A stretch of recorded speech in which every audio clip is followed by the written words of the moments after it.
Girl. My name is Les. I'm your host. I'm so happy you're here. This show is all about conversations that help us feel healthy, happy, and thriving. So exactly 1 year ago, I released an episode that was all about friendship. We had an expert on platonic intimacy come on to the show, tell us about how to make friends as an adult, how to navigate friendship changes, how to navigate friendship breakups, and y'all loved that episode. It was our most listened episode of 2023. It's actually been our most listened episode of Balanced Black Girl ever, which is wild. And so I was like, okay, we got to go deeper into this topic. We need to explore friendship some more. So I'm really excited that all month long, February 2024, when this is coming out, we're going to be talking about friendships from various different angles. And I'm really excited to kick off the month today with two friends who you may be familiar with. Please join me in welcoming Natasha and Justine from the Two Black Girls, One Rose podcast. Welcome. Thank you. Thank you, Les. Thanks for having us. I'm so happy to have you here. Yes. Excited to be here. Yes. Yeah. So I feel like when we talk to couples, it's very common to ask, how did you meet? But we don't ask that with friends very often. So I would love to hear your friendship origin story and how y'all came together. Mm-hmm. You want to kick it off? I can do it. Yeah, I can do it. We just did this like an hour ago. This is so funny. We met in high school. I had the Laguna Beach DVDs.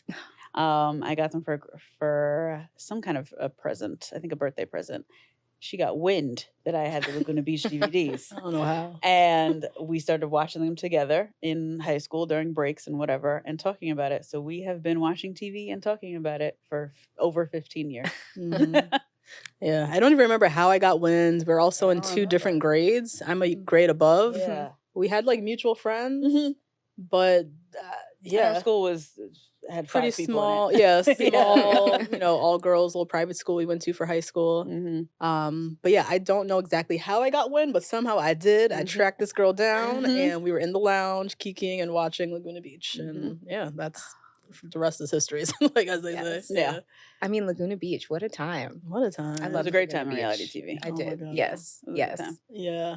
I admittedly am terrible at reality TV. I don't think I've really watched it since like the Hills Laguna Beach era. Oh, okay. I've just fallen way off. That kind of makes sense. Those are Does pretty high it? production television. It was just a time. It was a time. It was like, yeah, it was a time. It was a very specific just era for sure. of time. Mm-hmm. But I feel like bonding over that is like really beautiful and just really foreshadows where you are now. Yeah. Yep. We have a lot of fun together. Yeah, we do. We've always Absolutely. had fun at the basis of our friendship. Yeah. So Yep. Which is how it should be. Yeah. Yeah. So having been friends since high school, how has your friendship evolved from then to now? Oh my God. In so many different iterations, I think. So many different things. I remember, when we were through high school, we were friends. And then through college, we kind of like lost touch a little bit. Well, I didn't really talk to you that much during college. Not really. Yeah.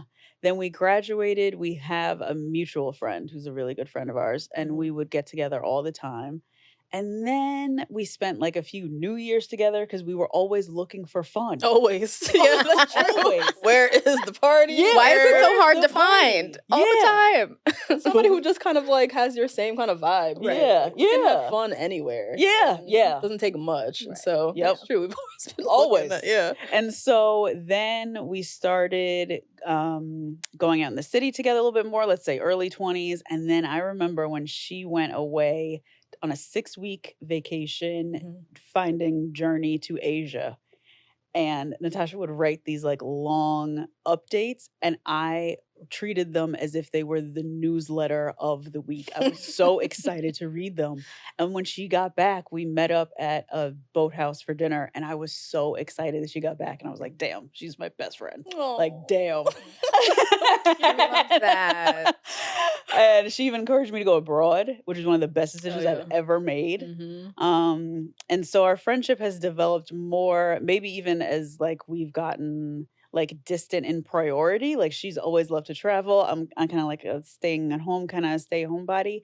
But we still related into always wanting to have fun. We always start the party. Everywhere we went, we would start the party. And we were just living our single life in New York City together, which is really exciting. And then started a podcast together and a business together. And then got with partners pretty fast in the same timeline as well together. So we've kind of lucked out in our timeline in our 30s.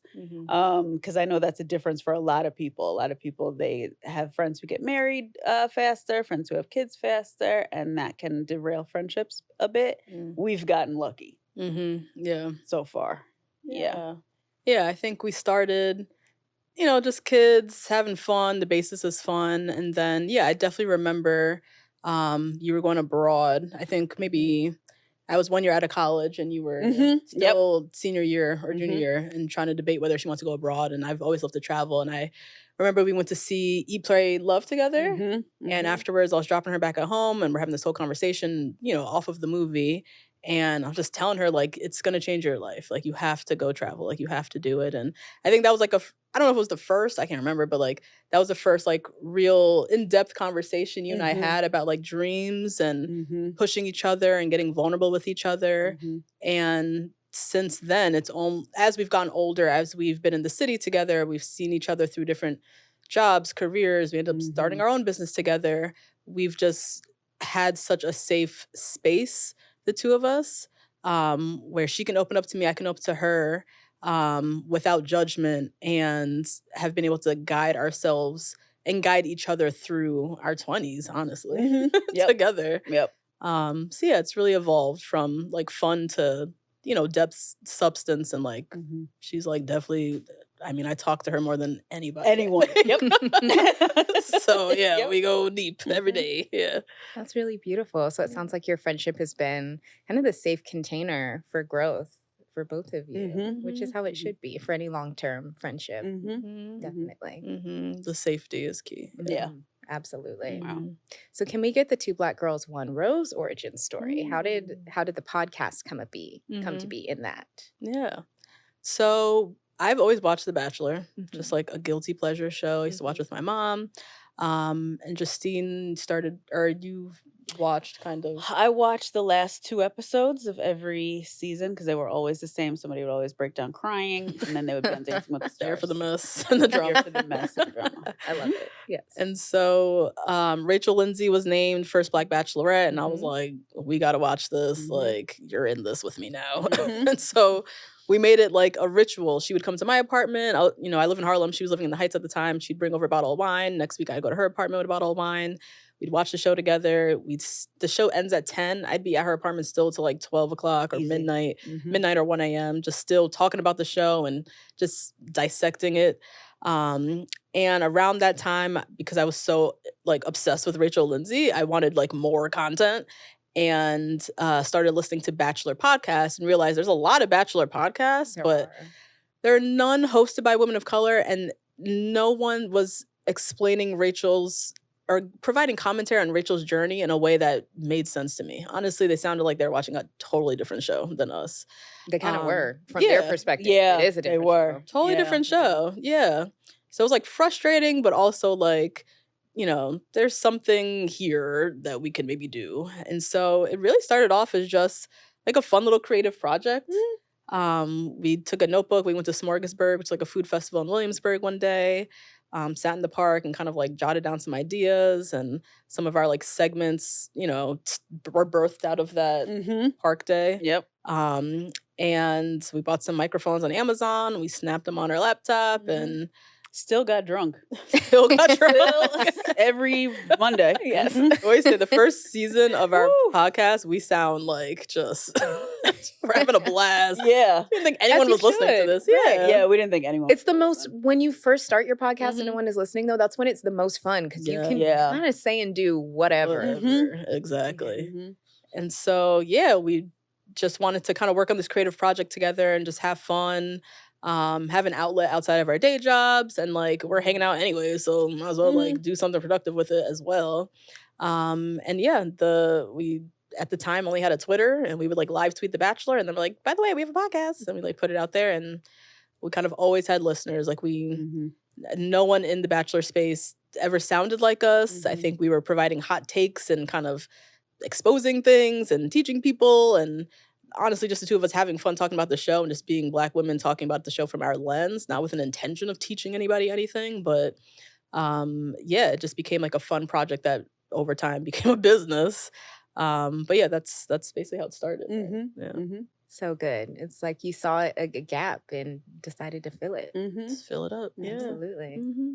So, what is it that you think is so engaging about reality TV? Because I feel like reality TV is such a community builder. Like, it is something that people, they go up for their favorite people or they hate their villains of choice and like they get so excited to talk about it. Why do you think it's such a good kind of tool for building community? That's a really interesting question because I think it always has been in different ways. Like, I don't really see a huge difference between WWE and RuPaul's Drag Race. There's like not that big of a difference, right? But I think, I mean, you're asking this question, we're all women here, but men don't really like ask that question a whole lot to each other. Or like a sports team or something. Like, why would a sports team be like something that bonds people when they've never met these people who are playing on this field who are repping their city that they live in? I think it's very, very similar. When I think about BravoCon, I think about WrestleMania. There's so many similarities between them. And I think it's just also, I think it's the relatability of friendship. And when I'm thinking specifically of Bravo, or even when I think of The Bachelor and I think of the drama that they kind of surround the girls with, it's always surrounding friendship.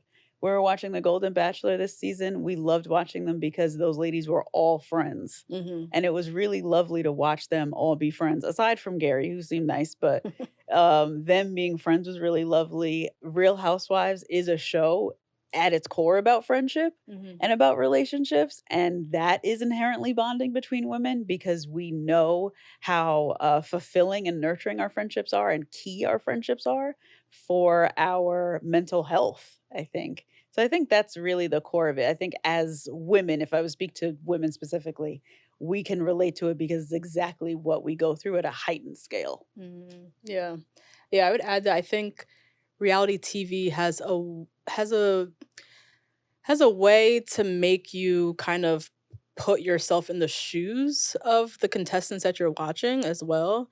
I mean, I think I could do that with a scripted show too, but something about reality TV, like you yourself as you're watching it, you become a contestant and you start to ask yourself, oh, if my boyfriend did this, would I do that? Like, or it just kind of like really makes you a part of the show. So I think that's why, even though people think of it as like low brow content, it creates such conversation online.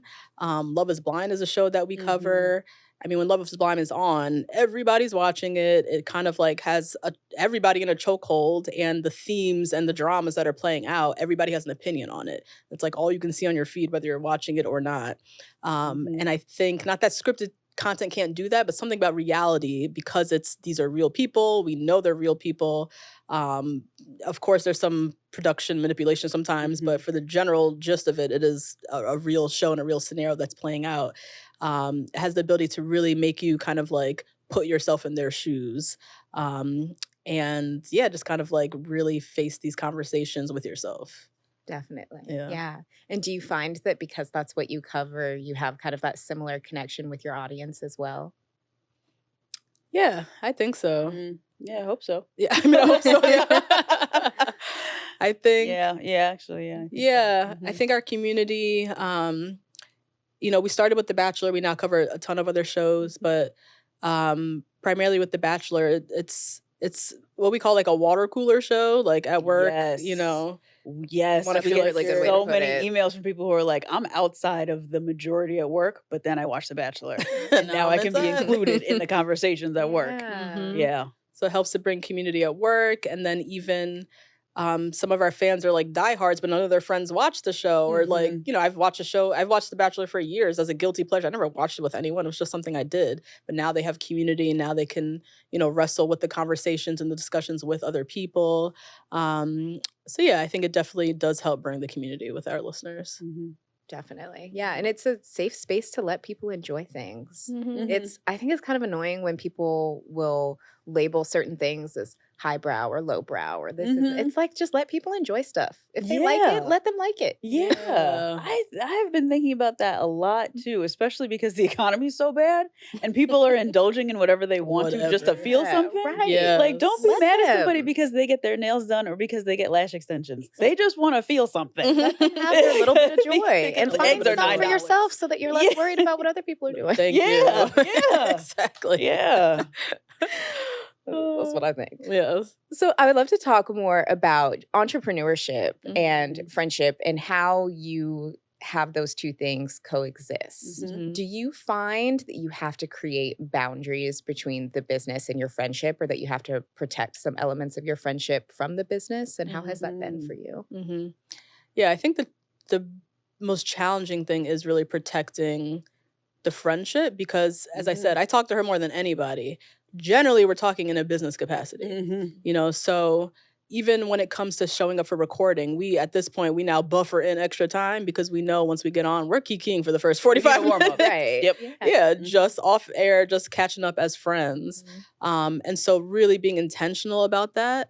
And I think that's something we're still struggling with is like making sure we're like, Yeah. when we're hanging out, we're not just hanging out only in a work capacity. Like we have to build in extra time to hang out as friends, as girls.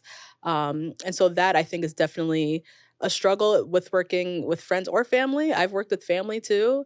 And it's gotten to a sticky point where I'm like, I'm only talking to you when we're talking about this. Like I need my, cousin, friend, sister, whatever. And so that takes just being very, very intentional. And so you're not taking the person for granted. And because you have to remember that you were friends first, right? So just because now you're making money together, now you're doing a business together, like that's always secondary. That was secondary to begin with and needs to remain a secondary. So yeah. Yeah, sometimes there can, because our business has gone through such an evolution from two little crispy little microphones clipped onto our laptops to a full-blown business that we both depend on for our income. Because there's been so much pressure on the business, there's also been pressure on the friendship, I think. And we did a very successful friendship series in 2019, end of 2019, I think. Where it got like really, really intense with us in 2019, at the exact moment where we started making revenue. And that was something that I was in therapy about. And we were like we had just had a really intense moment in our friendship and working together. And while those conversations were really successful that we had on the show and stuff, it was a moment that I reflect on often because we both came to a head after a couple of months of it being tough, of saying like, listen, this is where I'm at. And that safety came back.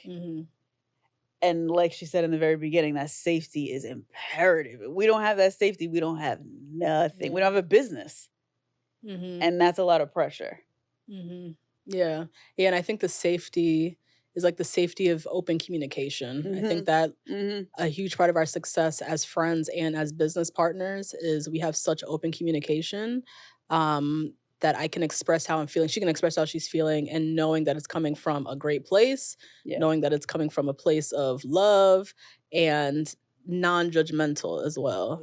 Which you don't always have with coworkers, but with someone who's like your real friend, like I'm not coming at your neck. Right. I'm coming from a place of here's how I'm feeling. Right. And that I think we've done a great job of maintaining the safety of that open communication. Yes. Yeah. And not having a lot of that open communication is also open for like anything nasty, jealousy, envy, grief, exhaustion. It's like room for all of that. And at the end of the day, I want all of her dreams to come true. I want all of my dreams to come true through this thing that we're doing. And if we don't have that, then we really don't have anything, you know? I think that's beautiful. It sounds like you two are really good at holding space for one another's full humanity. And I think sometimes where things get extra crispy, I like that word that you use, in our friendships, our professional relationships, is almost when we see people as having one role. We want them to do one thing or be one way, but nobody just does things one way. We're all dynamic humans who have and do and feel a lot. And so Mhm. being able to hold space for complexities of people in our lives is Mhm. really important. Yeah. So 2019, what Justine is referencing was a very challenging year for us. Mhm. The exciting year, we started making money, but also, I got into a relationship, career, like both of us were still working our full-time jobs, both had like crazy career stuff going on. And I think where we were most challenged, or where we were really had the most tension, was when we weren't holding space for each other. Yeah. And that's when, I'm in my silo, she's in her silo. We're going through our stuff in our silos. I'm not holding space for her to express how she's feeling, and vice versa. And so I think that was a big learning lesson. That's probably from that moment is when we realized, like, we have to maintain open communication always, and keep that safety, because that didn't feel good, when this is supposed to be like my best friend, but I'm learning things about her that I didn't know, or like I'm sharing things with her that I hadn't shared with her. Like, that's not fair either.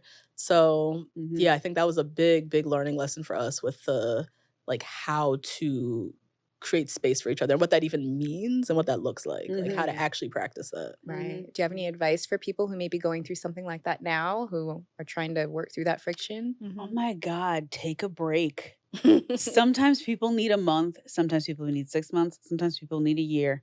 Take a break, because sometimes what people are going through can be so internally serious that they could not even be ready to accept what you are giving to them, right? Like, she had just gotten into a relationship with her now husband. I was in my, I think at that point, 3rd year of celibacy, and just moved back in with my parents. Like, I was not in the place to hear about this new love of her life that she was running around and like having the best time with. I was like, that used to be me. That used to be us, like running around New York City. And now I don't even live in New York City anymore. And you have a partner. I'm not ready to face that. And she, while was so happy, was also adjusting to being in a relationship with another person. And so sometimes people need a minute. And I think it's really nice in female friendships when you can give each other a minute. You can just send each other memes on Instagram. And that's the extent of your friendship. Just give it a minute. She'll come back. Yeah.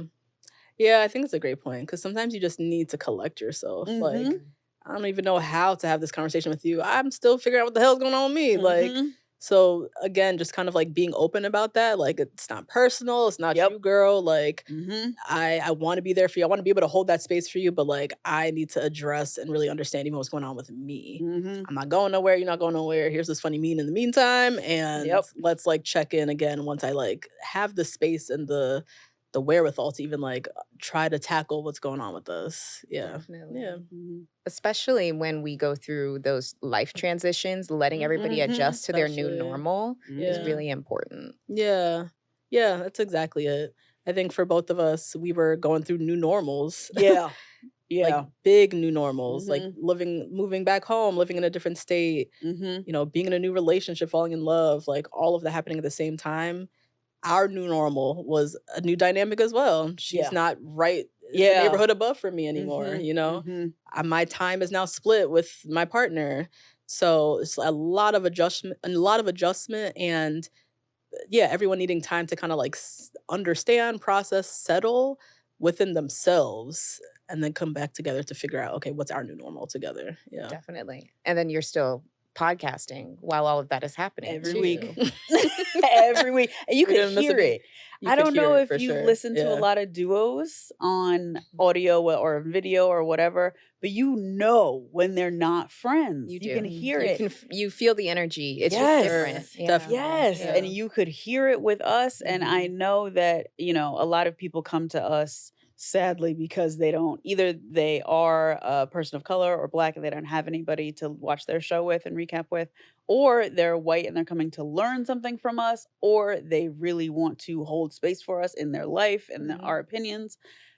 But a lot of people secondary to that, and maybe even 1A to that, are coming because we really are friends. And there's a lot of duos out there who are on podcasting, who do recaps and et cetera, in the pop culture space, who are not friends, and you can hear that they are coworkers.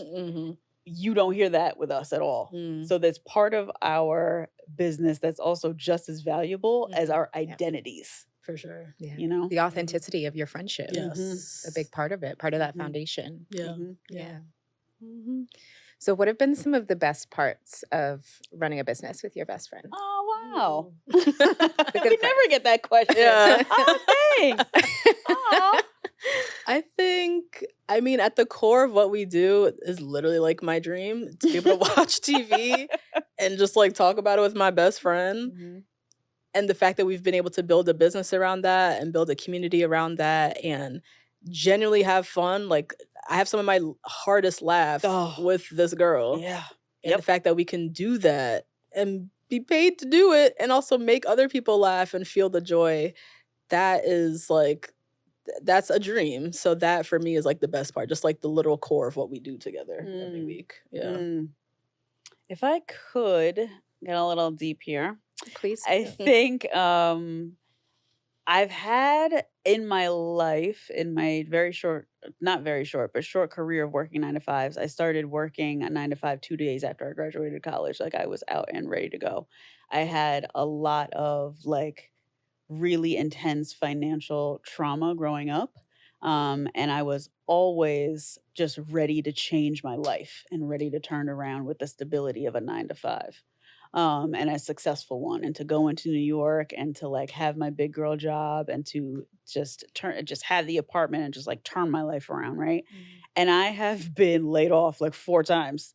I have always been a problem at work. I think because I always had an entrepreneurial spirit and I was always trying to like bust out. I was always trying to do too much. I was always trying to say too much. I was always trying to just like, I was just too big. I was just too big for the places that I was in. And in my last 9 to 5 that I was in, my boss fully knew that I was working on the podcast and was very accepting of it. And I worked at a really great place. But for me to turn my life around, so to speak, or for me to just make a living, being an entrepreneur is never something I dreamed of. I think Natasha's the only person I could have possibly done that with. She teaches me so much. I have wounds because of being an entrepreneur. I have wounds that they feel like they're open every day because of financial traumas that I've had in the past. And the way she is reassuring, because she has always had an entrepreneurial spirit and always been so sure about it, and I've been so unsure about it, that is what really gives me a lot of peace. And you don't have that kind of peace when you work a 9 to 5. I was always, a week after I got my last job, I interviewed for another one because I was like, I'm never safe. By the time I've been laid off that many times, I'm never safe. I've never felt safer than I have here. Right? Get that one ready for you, friend.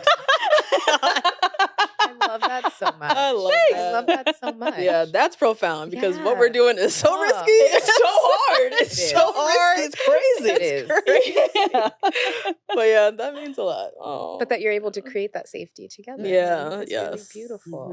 Yeah. Wait, I should have asked y'all this a long time ago. Can I get your astrologies? What is I have what are your sun signs? I'm a Sagittarius. Makes sense, the travel. Yeah. Tracks. Travel, free spirit type. Yeah. I don't know the other ones. But you said sun sign. Yeah. That's just the your main. main Okay. one. Yeah. I'm a Sagittarius, howsoever. I know my moon and my rising because I work at a yoga studio. Oh, yes. So I know both of those things. So I am a Scorpio moon and Aquarius rising. Got it. Got it. So I think my moon really comes out a little way more than my sun sign does. Definitely. That makes sense. That makes sense. But I love it. I love the fire. What's yours? Fire. I'm a Leo. Leo sun. Oh, okay. When's your birthday? It's in August. I was almost a Virgo. Okay. I was Okay, you're a cusp sign. Yeah, I'm a cusp Scorpio. Super too. close. Yeah. Okay. And I think it does make a difference. I guess. I know nothing. I will just sit here. I don't know anything. Yeah, Cool. it's But as you were talking, I was like, wait, I gotta hear what their astrology is because I think that plays a role. We're dying to get an astrologist on the show. You should. It's fun. Yeah. I recently It's had so an fun. episode. Yeah. Oh, really? Learned so much. I thought I knew a little something. No, I didn't know. Really? nothing. Yeah, More. I learned so much. That world there's so much so to complex. unearth. Yeah. It's so very complex. Yeah. Absolutely. I'd be curious also to hear more about astrology and reality TV.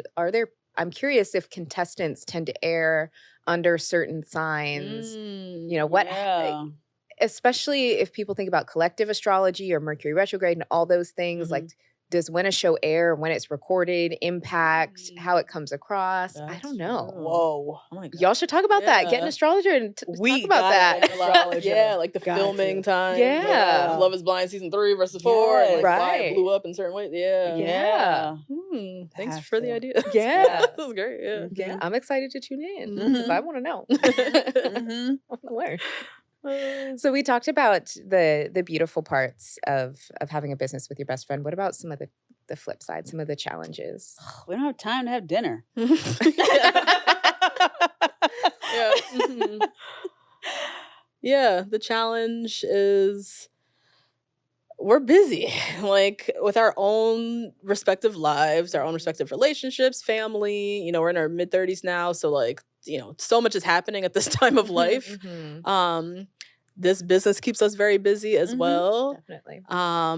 And then, yeah, life is just different now when we, you know, I'm living with my husband up in, you know, in Harlem. She's with her boyfriend in Bayonne. Like, that's not down the street from each other. So, like, things take more effort.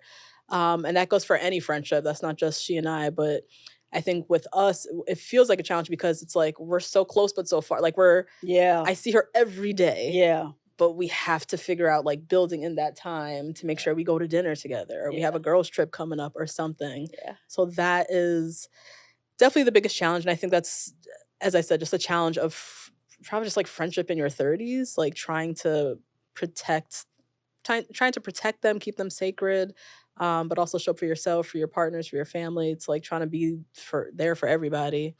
But yeah, I think that would be a challenge for sure. Yeah. Can I tell a funny story? Please do. So for our anniversary, our 6-year anniversary, we went out and we had like a whole day. Yeah. She got her ears pierced. We got breakfast at Clinton Street Bakery. Yes. We like went to Union Street Market. We had like a whole day. We had no work meetings, no nothing set up. And while we were at Union Street Market, for the first time ever, somebody recognized us both. Oh, yeah. And I was like, it followed us. As much as love you, Whitney. Hey, girl. Hey. But I was like, oh my God, it's here. No matter what. It's always here. Even on your day off. Even on your day off. Oh my God. So funny. And I love that you celebrate the anniversary. Oh, yeah. Yeah. That's another thing we had to implement. Like, we need to celebrate ourselves. Yeah. Because we've hit so many cool milestones. We've interviewed cool people. We've hit cool numbers. But it's kind of just like on to the next thing, on to the next thing. Like, this is not corporate where they stop and they have an all hands meeting and everyone celebrates. Like, we have to implement that ourselves. So that's something we've probably been doing the last like 2-3 years. Celebrating, like have our anniversary on the calendar, make sure we have a day planned or a dinner or something. But yeah, I think that's part of the challenge, like particularly being entrepreneurs. You're just busy and there's no one else to turn to but yourself. So you have to, no one's gonna like mandate that you guys hang out together. Like, we have to mandate that. Like, we have to create that space. That totally makes sense, especially with podcasting. It's It's you finish an episode, you're on to the next episode. The next one. It's every week. You got to be ahead of the game, and you never really get a chance to fully kind of catch your breath and ground. That's definitely tough. I think honestly, I think it really comes down to the open communication. We've been blessed with not having too many like creative differences. Yeah, not really. That's good. Yeah. And we're in a creative space. You know, every episode you got to think of like the beginning, middle, and end. Who you want to bring in for guests and everything like that. And I think we both have such an openness towards each other that if she has an idea, I don't know if it's a good idea or a bad idea. I'm open to trying. Like, same with me. Yeah. You know, if I bring anything to the table. So because of that, because we have that openness, we've not faced too many like difficult creative challenges where I feel like other duos might really struggle with. We not always are on the same page, but we can talk things out really well that I can bring her on my page or I can go on her page. And I think that comes down to just like the safety of like our dialogue, honestly. Yeah. And the respect that we have for one another. Absolutely. Just collaborative. Yes. Yeah. Sounds like. Yeah.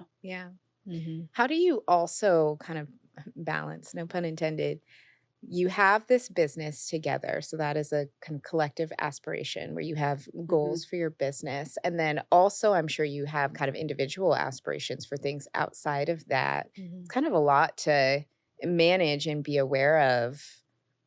How do you all handle that? Yeah. I think because we've known each other for so long, we both have the deep desire for both of us to branch out into those individual things. She started a Substack late last year, and I have been, every time I get the email, I read yours at 7 o'clock this morning, read the whole thing. Worked hard on that one. We're so supportive because we know that it's almost like 15-year-old Natasha's dream to do this. And it's the same with me, I think, how you want me to like branch into beauty so bad. It's the same thing. We want it, I think, just as much as the other one does, because we know how long we've been dreaming about it. And we have a lot of respect and a lot of grace for the other person. And like I said, I want all of her dreams to come true just the way she wants all of my dreams to come true as well. Yeah. Definitely. I think it also helps. Our interests are very different. Like we have a similar shared interest here in Two Black Girls One Rose with reality television, with TV content, social media. We talk a lot about that as well, pop culture. But outside, we are very different. Justine is my beauty skincare guru, has been since I was 15. Like the lip gloss I got on, she recommend anything I have on, it's like a recommendation from her. And I have like this other passion of movies and travel and writing. And so we don't necessarily overlap. So there's no like competition. It's just like pure love and like cheerleading on the sideline. And yeah, I think it's just individually wanting to see the other person win and capture as much joy for themselves. Like what we've created here is so joyous, and I know that beauty and skincare brings her joy. I want her to get that. Also, because selfishly, it'll pay off over here too. If she's happy over there doing her, you know what I mean? It all feeds each other. Yeah. So yeah, I think that's been fun, and that's something we've been so head down in our business. Yeah. But the last few months with me starting my Substack and just dynamics of our business with staffing as well, it's created some time for us to have space to do some other things. So we've had more of those conversations where like, what is it that you want to do? Like, let's brainstorm ideas together. And that's been great too. That's not coming from a place of like scarcity. It's like it's more an abundant time of our business and our life that it's been fun to champion each other in those individual pursuits. Definitely. And I can't remember if this is on mic or off mic, but you said that you've made a lot of good friends in your 30s now. Yeah. Have you made them in the media space and the podcasting space at all? Some social media, and then some just in real life, out in events. Okay. In the mix. Yeah. Yeah, because at least I try to meet a lot of beauty girls online, the beauty Black girls online. We are such champions of each other. Yes. I DM multiple people more than once a week who I've never met. And we are in there kikiing. Is it the same thing with you? Yes, for sure. Right? Yeah. Yeah, there's no competition there. No. We all just want to uplift each other and love each other all the time. Super Yeah. genuine. We got lucky in these industries, I think. I think so too. Yeah. But I also think that when you lead with that, that's what you tend to attract. Okay. Yeah, that's true. That's true. Yeah. Yeah. And you're coming from a pure place of like, hey girl, what are you doing? That looks fun. Like, let's collaborate. Like, yeah, I think then that brings in some good energy for yourself. Yeah. And just the discernment too of like, oh, that's not, nope. Yeah. That's not it. Okay. Yeah. True. And I also think I think I said that off air about how I feel like I've been able to cultivate stronger friendships in my 30s. But I do think that's part of it. It's just age and discernment and being able to tell when there can be a deeper connection, spotting maybe some red flags and maybe like, okay, maybe this is not like a super deep connection and this person's cool where they're at. Yeah. Also comes with age. That I think that when we're younger, we don't necessarily have that. True. Yeah. Yeah. And I also think too, I know we've talked a lot about your business together and, not everybody is going to have like a business with their friends, but I do think that there's also a lot of merit in like including your friends in the things that you're doing. I saw this TikTok, it was maybe like a year ago, that and I really disagreed with it. This woman was basically saying that if you kind of have your head down and you're building your dream life, and for her, dream life basically meant like job and relationship, then your friends should just disappear and understand that. And I disagreed with it because totally, we all have priorities at different times and different seasons. We're focusing on different things. I get that. My dream life includes friends. Like in my dream life, I have really great friends. And so as I'm building my dream life, I want my friends to be a part of that because I want them to be a part of it once we're all there as well. So whether that's including friends and things that I'm doing where it's like, let's work out together or let's read this book together or let's, you know, we can also do productive things together. Not saying that we always need to be on the clock, but we can include them in maybe the habits that we're doing and kind of build together that way, that it doesn't have to be so mutually exclusive. Yeah, definitely. I had a friend who, before I moved, I saw once a week, every week, just to go grocery shopping. I love that. It was the best. Yes. Because otherwise, are we going to coordinate like, okay, are you watching this tonight? Oh, I don't know. I have this tonight. Okay, I'm at my family's house. No, every Monday, 5 o'clock. Boom. We had a standing appointment.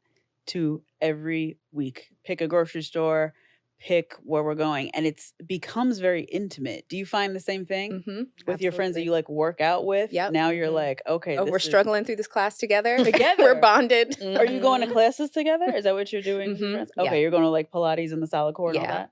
Yeah, that's intense. Yeah. And you make it intimate. Like you find ways to find intimacy. I'm sure that friendship coach that you had on or that you're going to have on is going to tell you more about that kind of stuff. But even like being her beauty guru, I take very seriously. I'm like, how Natasha presents herself is very serious. And so you kind of find the intimacies and the intricacies in the mundane, so to speak, when your friendship relies on them. And it becomes really nice. Absolutely. Yeah. And romantic almost. Like nice. Really nice. Yeah. Yeah. I think, the mundane, I know exactly what you're talking about, your friend when you go grocery shopping with, and I admired that because there was a point in my life where I was stretched so thin, with trying to keep up with the business, trying to keep up with, I was running a nonprofit at the time and had my day job, my relationship, take care of myself, like, and then I never wanted to be the friend that was too busy, which I was anyways, but that was, neither here nor there. But I would like overschedule myself I didn't want to keep telling people like, no, I can't hang out till then. I would figure it out. I would just spread myself so thin, figure it out. And I remember I was like, yeah, I'm going to dinner with so-and-so tonight. She was like, you got a dinner with somebody every other night. She's like, can't you just go do an errand and bring a friend along? I was like, dinner? I was like, who's time for dinner? Time for dinner? That's crazy. And I didn't have time for dinner. But I felt guilt over telling all my friends, like, I'm too busy. So I've really admired that with you. Just like the mundane and just like pairing it with a friend and making a community thing out of it and getting intimacy out of it. I think that's a great way to go. And then I think for, people who are very busy or you are kind of like off in your world, whether, you're building a life or a business or whatever, and don't have as much time or space for your friends. I think something that's been viable in my life the past 2 years, me and a group of friends, me, my husband, and some of our close friends have like a monthly check-in that is based around wellness and based around us checking in on something that we're attacking that month. It's kind of like a very informal like wellness group, but it's only on a monthly basis. So even if I know I'm going to be super busy that month, like I at least can hold on to that one check-in where I know I'm going to see that core group of friends. I might not see them at any other time but that month, but I really look forward to that time. They are my like accountability buddies. We've helped each other through breakups, through new jobs, through immigration issues. Like we've covered the gamut in that group, and it's just on a monthly basis, and we really hang on to it. And it's it's low stakes because it's not a huge commitment. It's not a huge lift. There's no homework. There's no like we literally just show up. Yeah. So do you do this in person? What does that? We do it in person. Yeah. We all live between New York and New Jersey.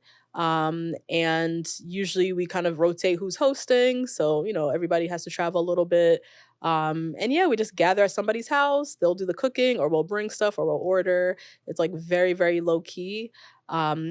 Usually on a Sunday, and it's just an opportunity for us to hold space for each other. Honestly, that's what it is. We literally like go around the circle. What's going on with you this month?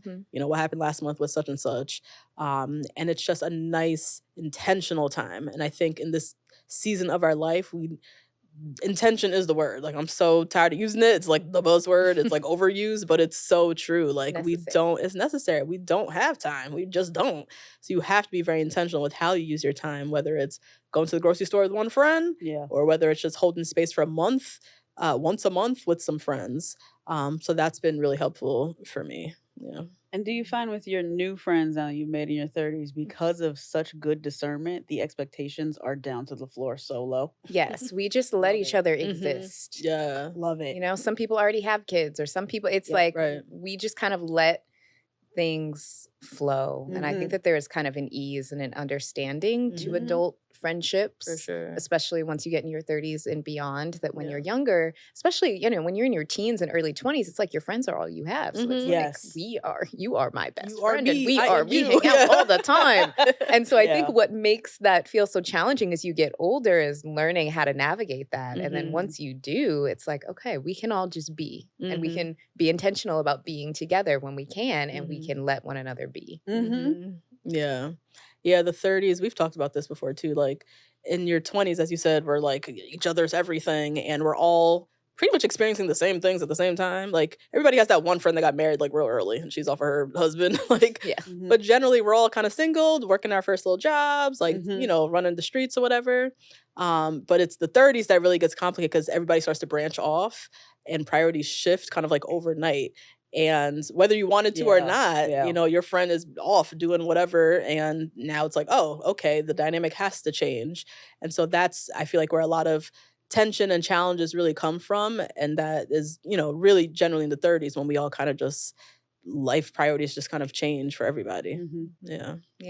Yeah. We figure it out. I think part of what has been so helpful for the newer friendships that I've had in my 30s is also being able to connect with people over shared values. And sometimes when you're younger, you don't have that. Oftentimes when you're younger, it's proximity. It's I was going to say, it's who's the club. around. Yeah. And that's totally fine. Yes. But also, if you get older and you change a little bit, or everybody knows now, I like to move. I like to pick up and move to a new city. I've done it a few times now. So if all we have in common is like this shared experience 15 years ago, but we're totally different people with different values and different interests, it's like, okay, cool, but what's there? Versus when you make friends a little bit older, you can be a little more discerning. It's about more than proximity. Wow. At least that's what I'm Yeah. learning. And that's why the expectations can be so low, because when you're with them, your time is so enriched, because the foundation of your friendship is for real. Right. It's not just Pilates. Right. It's also whatever else that you have. That's the basis of your friendship. Yeah. And it's not just longevity too. That's Oh, another thing I've realized. Oh, Like, yeah. A lot of friendships you might just hang on to because the person's been there the whole time. But as you said, what's the new memory that you've shared? Are you still hanging on to memories from 15 years ago? Or are you creating new memories and you have, similar values now? So I think that's definitely my late 20s. Something I had to do is like, just who is this person? Like, I know they've been here for a while, but who are you now? Like, and do you need to be here still? Like, am I providing any value for you? Like, and so, being more discerning in that, I think, is, really important as our time gets so limited too. Right. Like, do I want every interaction to be a download, an update of what's happened in the past 6 months, or do I want you to have been a part of the past 6 months? Right. Yeah. Yep. That's it. Yeah. Well, ladies, thank you so much for joining me. I loved this conversation. I also just feel so inspired by what you shared today. Please tell our audience how they can keep in touch with you and where they can find you. Sure. Thanks for having us. This was really fun. This was awesome. We could talk about friendships and sisterhood and all this stuff all day long. Favorite topics. Yes. But you can listen to Two Black Girls, One Rose anywhere podcasts are found. We're covering The Bachelor right now, Real Housewives of Potomac. We have a really fun show called Girl, What You Watchin', where every week we just kind of update each other on what we're watching that week, be it movies or shows. And yeah, you can listen to us anywhere podcasts are found. And we do a lot of fun bonus content and video on our Patreon as well. Patreon.com/2blackgirls1rose. Amazing. We'll have all of that linked in the show notes to make it easy for everyone to find you. Great. Thank you for joining me. Thanks. Thank you. Yay. Thank you so much for tuning in to this week's episode of Balanced Black Girl. I'll be back next Tuesday with another episode. If you have not yet already, please make sure you're subscribed on Spotify, Apple, YouTube, rate, review. We love a 5-star. So we're trying to have a 5-star experience. So if you could drop us 5 stars, that would also be super helpful. Thank you for tuning in, and I'll see you next week.